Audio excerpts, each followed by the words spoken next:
Here are 3 things you can learn from Felix Auger Aliassime that you can use in your own game. This is a 3-part video, so make sure you swipe over to watch all 3 parts.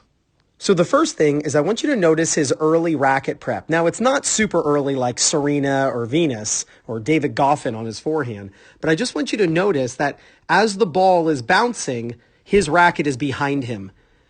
Getting the racket back early is always a good idea as an amateur player. A lot of players think that getting the racket back early will actually hurt how much power they have. Trust me, that will not hurt you.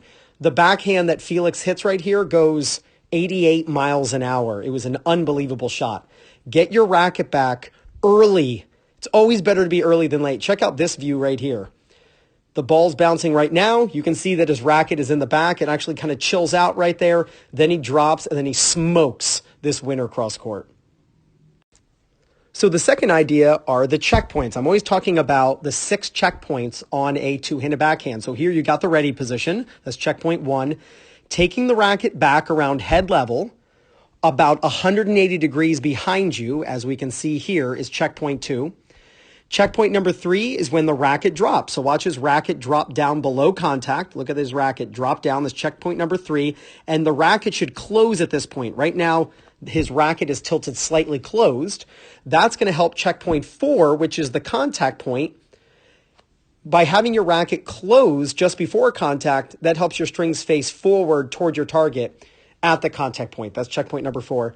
Checkpoint 5 is extending out toward your target. That is when your racket is closest to the net. And checkpoint 6 is a follow-through behind your back. And the last thing I want to show you is what I call a closed stance fallout. So I want to show you this. The stance he's using right here is called a closed stance. That's as a right-hander hitting a backhand when your right foot steps in front of your left foot. Your hips are closed at this point. This is a great idea to get your body weight into the shot when you have plenty of time to set up into the ball. If you're a little late, an open stance or a mogul stance, or if it's a high contact, is a great idea. But stepping into the ball here with his front foot, since he's easily there in time, is a great idea. Now, when you use a closed stance, it's really important that you get your back foot to step around. This is what I call fall out.